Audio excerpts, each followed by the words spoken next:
और चलिए रुक करते हैं अब बड़ी और अहम खबरों की। और प्रधानमंत्री नरेंद्र मोदी तीसरी बार शपथ ग्रहण करने के बाद 15 सितंबर को गुजरात के पहले दौरे पर जाएंगे और वडसर वायुसेना के कार्यक्रम में शामिल होंगे। प्रधानमंत्री नरेंद्र मोदी इस दौरे में एक बहुप्रतीक्षित सपने को पूरा करेंगे। प्रधानमंत्री नरेंद्र मोदी अहमदाबाद से चलने वाली मेट्रो को गांधीनगर के लिए रवाना करेंगे। वहीं प्रधानमंत्री नरेंद्र मोदी महात्मा मंदिर में रिन्यूएबल एनर्जी कार्यक्रम की शुरुआत करेंगे और राजभवन में रात्रि विश्राम करेंगे। इसी के साथ दूसरे दिन रिन्यूएबल मीट के आयोजन में विदेशी मेहमानों को संबोधित करेंगे। आपको बता दें कि महात्मा मंदिर में पहली बार रिन्यूएबल मीट का आयोजन किया गया है, जिसमें विदेशी मेहमान शामिल होंगे।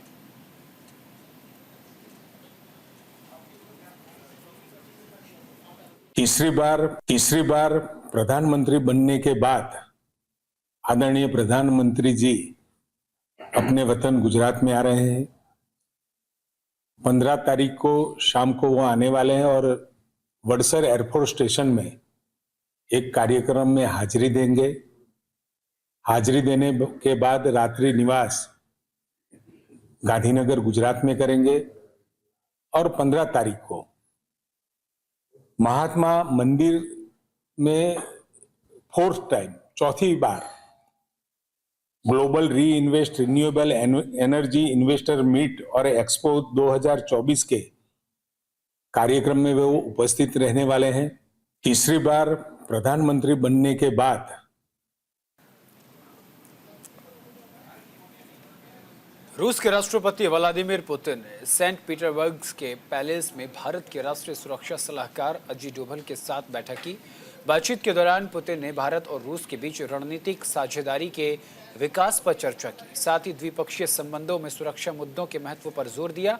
यूक्रेन विवाद का समाधान खोजने के लिए नए सिरे से की जा रही कोशिशों के बीच एनएसए अजीत डोभाल ने रूसी राष्ट्रपति व्लादिमीर पुतिन से मुलाकात की। ये मुलाकात ब्राजील, रूस, भारत, चीन, साउथ अफ्रीकी देशों के राष्ट्रीय सुरक्षा सलाहकारों के सम्मेलन के दौरान हुई।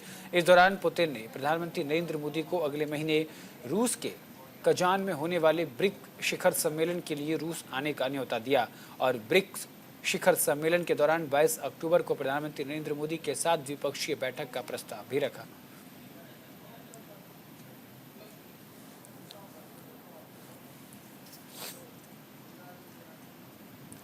जम्मू कश्मीर में 10 सालों के बाद विधानसभा का चुनावी बिगुल बज चुका है। पहले फेज की वोटिंग 18 सितंबर को होनी है। जम्मू कश्मीर में 3 चरणों में चुनाव संपन्न होंगे। चुनाव को लेकर राजनीतिक पार्टियां लगातार रैली कर रही हैं और एक दूसरे पर निशाना साध रहे हैं। इसी कड़ी में बीजेपी सांसद अनुराग ठाकुर ने जम्मू कश्मीर में रैली के दौरान गांधी और अब्दुल्ला परिवार पर जमकर बरसे और 5 सवाल किए। जम्मू कश्मीर से पीएसए क्यों निरस्त करना चाहिए, ये सवाल पूछा और जम्मू कश्मीर में 370 की वापसी कराकर अलगाववाद को क्यों बढ़ावा देना चाहते हैं। जम्मू कश्मीर में अमन चैन खत्म कर आतंकवाद, नशे के कारोबार को बढ़ावा क्यों देना चाहते हैं। इन तमाम बातों पर उन्होंने सवाल किए।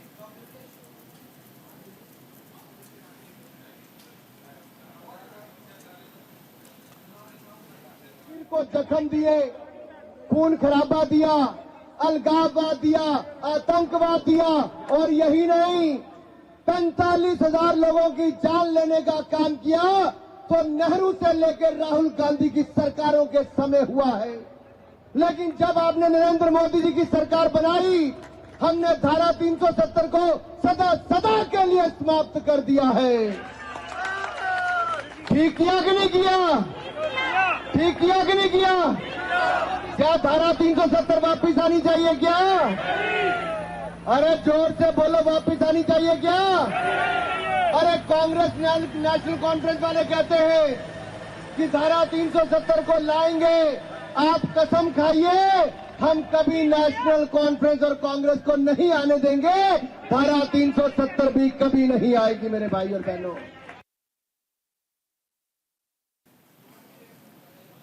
सुल्तानपुर में ज्वेलरी शॉप में दिन दहाड़े डकैती में आरोपी मंगेश यादव का पुलिस ने 5 सितंबर को एनकाउंटर कर दिया था। 1 लाख रुपए का इनामी बदमाश मंगेश अंधेरे का फायदा उठाकर भाग गया। एसटीएफ ने उसे घेरा तो उसने फायरिंग करनी शुरू कर दी। पुलिस ने जवाबी फायरिंग में उसे गोली मार दी।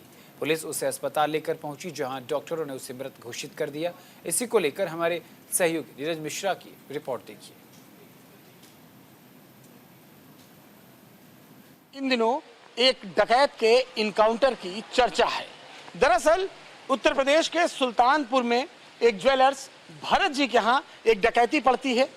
28 अगस्त को उनके यहाँ कई नकाबपोश बदमाश एक साथ हथियार के बल पर घुस जाते हैं और वहां पर मौजूद लोगों को अपने कब्जे में लेते हैं और उसके बाद ये बदमाश दुकान के अंदर रखा हुआ करोड़ों का सामान लूट लेते हैं।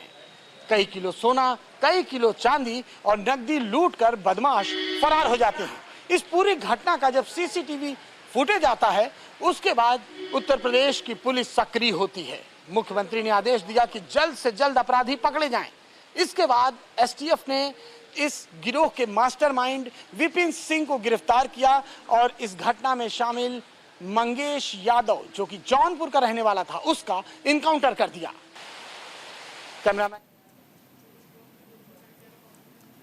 और बिहार के पूर्णिया में जन स्वराज पार्टी के संस्थापक प्रशांत किशोर ने राहुल गांधी पर जमकर प्रहार किया। उन्होंने कहा कि राहुल गांधी कब क्या बोल दें उनको खुद भी मालूम नहीं होता। आपको बता दें कि इससे पहले प्रशांत किशोर ने पूर्णिया में पूरण देवी मंदिर में दर्शन पूजन किए। इस दौरान पार्टी कार्यकर्ताओं ने प्रशांत किशोर का भव्य स्वागत किया।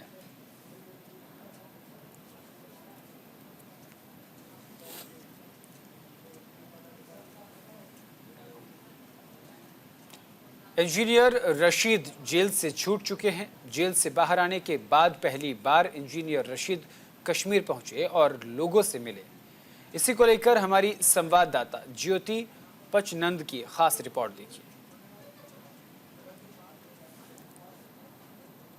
जीत सच की होगी, बस उम्मीद है कि इंसाफ होगा। चुनाव बहुत अहम है क्योंकि कश्मीर एक क्रूशल स्टेज पे खड़ा है और जम्मू कश्मीर के लोगों को इंसाफ की लड़ाई में कामयाबी मिलेगी। लोग यूनाइटेड हैं। मोदी जी के नया कश्मीर का जो सो कॉल्ड विजन है वो पूरा धड़ाम के नीचे गिर जाएगा। उनके कहने से क्या होता है, हम तो लड़ रहे हैं उसके लिए प्रैक्टिकली, उसके लिए जो भी आवाज उठाएगा हम उनके साथ हैं। इंजीनियर राशिद एक ऐसा नाम जो आज जम्मू कश्मीर के हर व्यक्ति की जुबान पे है।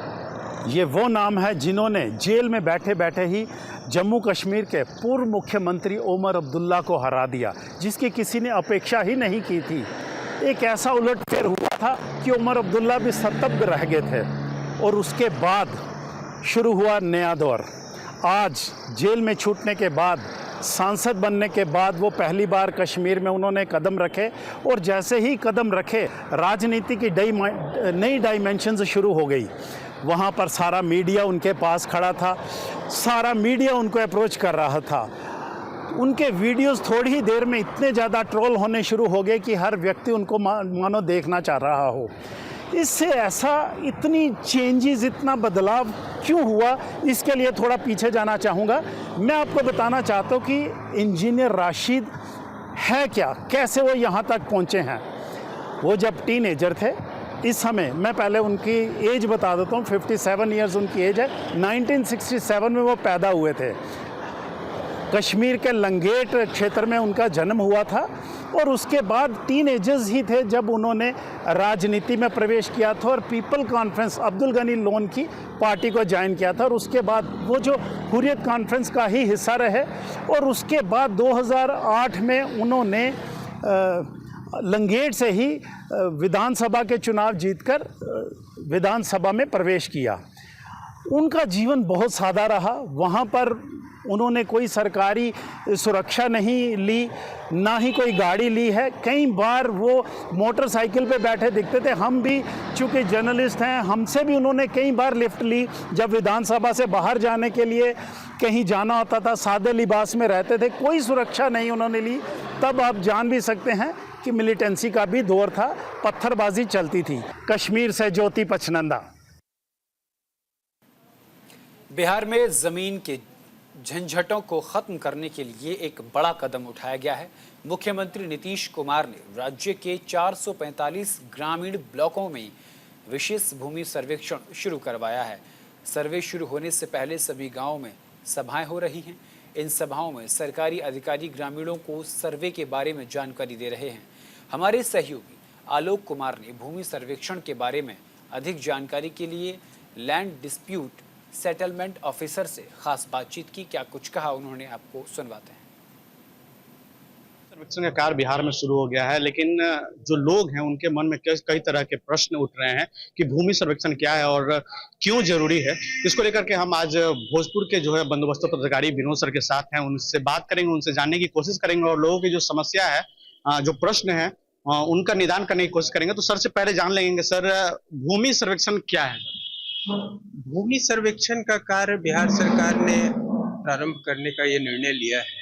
ये एक बहुत ही महत्वपूर्ण कार्य है सरकार की, जिसमें कि हम लोगों को भूमि के जो कागजात हैं, मुख्यतः दो कागजात, एक खतियान और दूसरा नक्शा, इन दोनों को अपडेट करना है, अद्यतन करना है। क्योंकि भूमि सर्वेक्षण काफी पहले हुआ था, हमारे भोजपुर जिले में 70 के दशक में प्रारंभ हुआ था और उसी के बाद ये उसी के आसपास ये कंप्लीट हुआ। तो वो दस्तावेज या तो बहुत पुराने हो गए, जीर्ण शीर्ण अवस्था में है, या बहुत खो गए, मिल नहीं रहा है, फट गए। नक्शे का भी वही स्थिति है। तो अभी का जो वास्तविक स्थिति है रैयतों के जोत आबाद का, रैयतों के भूमि स्वामित्व का, उसी के आधार पर हम नया खतियान बनाएंगे और नया नक्शा तैयार करेंगे, जिससे भूमि के विवाद और बाकी भू से संबंधित जो भी समस्याएं हैं वो दूर किया जा सके। इसमें दस्तावेज क्या क्या जरूरत है भूमि सर्वेक्षण के लिए? सर्वप्रथम मैं पहले ये बता दूं कि हम लोग सर्वप्रथम ग्रामीण क्षेत्रों में जो राजस्व ग्राम है वहीं भूमि सर्वेक्षण का कार्य प्रारंभ करेंगे या कर रहे हैं हम लोग। इसमें रैयतों से प्रथम चरण में हमें 2 प्रपत्र में आवेदन चाहिए होते हैं। न्यूज इंडिया के लिए भोजपुर से आलोक कुमार भारती। खबर बिहार के पूर्वी चंपारण से है, जहां एक सरकारी विद्यालय में बच्चों को शिक्षा के साथ साथ संस्कार भी मिल रहा है। आपको बता दें कि यहां एक सरकारी विद्यालय का सबसे सुंदर व्यवस्था ये है कि प्रतिदिन बच्चे भोजन से पहले मंत्रोच्चारण करते हैं। वहीं अगर तिथि भोजन में समाज का कोई प्रतिष्ठित व्यक्ति अपनी जन्म तिथि हो या फिर अन्य विशेष दिवस के मौके पर बच्चों को भोजन कराना चाहता है तो वो भी तिथि भोज का आयोजन कर सकता है।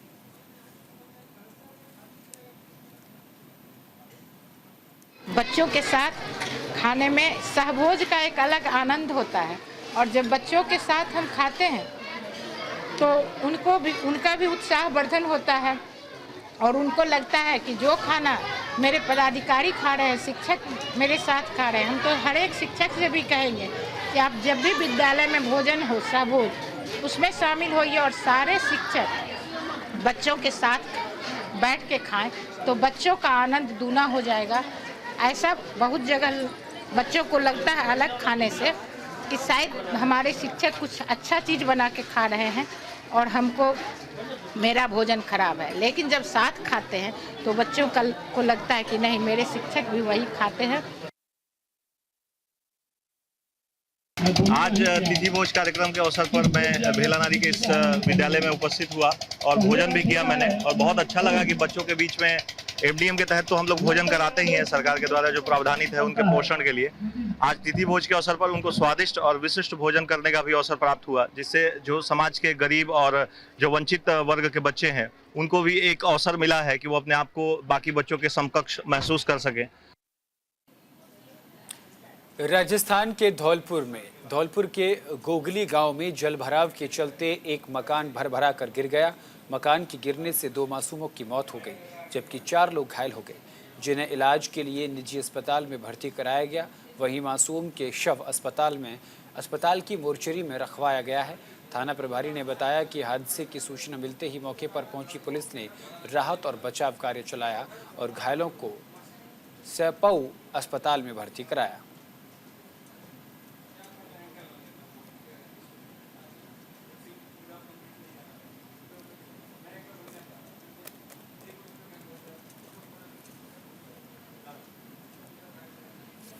और भारतीय जनता पार्टी ने स्टार प्रचारकों की सूची जारी कर दी है। हरियाणा विधानसभा चुनाव के लिए सूची जारी करते हुए मध्य प्रदेश के पूर्व मुख्यमंत्री शिवराज सिंह चौहान का नाम शामिल किया है। आपको बता दें कि वर्तमान में केंद्रीय मंत्री हैं, कृषि केंद्रीय मंत्री शिवराज सिंह चौहान का नाम शामिल है। मुख्यमंत्री मोहन यादव का नाम भी शामिल है। राजस्थान के मुख्यमंत्री भजनलाल शर्मा का नाम शामिल है। ये नाम स्टार प्रचारकों की सूची में दर्ज किए गए हैं और एक और नाम उत्तर प्रदेश के मुख्यमंत्री योगी आदित्यनाथ का भी है। तीनों राज्यों के मुख्यमंत्री और केंद्रीय कृषि मंत्री शिवराज सिंह चौहान को स्टार प्रचारकों की सूची में रखा गया है।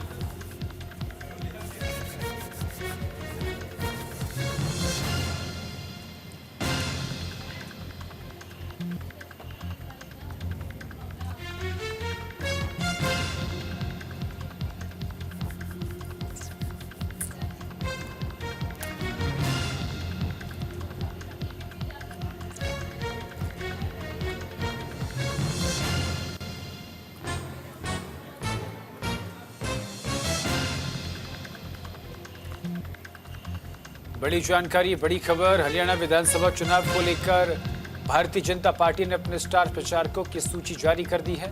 सूची में कई बड़े नाम शामिल हैं, जिनमें प्रमुखता से उत्तर प्रदेश के मुख्यमंत्री योगी आदित्यनाथ, मध्य प्रदेश के मुख्यमंत्री डॉक्टर मोहन यादव, राजस्थान के मुख्यमंत्री भजनलाल शर्मा और केंद्रीय कृषि मंत्री शिवराज सिंह चौहान का नाम भी शामिल है।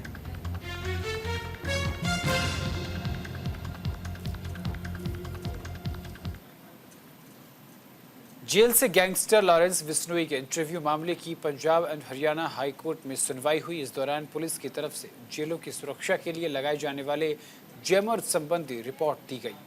हालांकि पिछली सुनवाई में Punjab and Haryana high court में एक सवाल के जवाब में सरकारी वकील ने जैमर लगाने के प्रोजेक्ट में देरी का कारण फंड की कमी को बताया था। आपको बता दें कि लॉरेंस बिश्नोई के इंटरव्यू को लेकर पूरा विवाद था, जिस पर वकील ने कोर्ट में पूरा ब्यौरा पेश किया।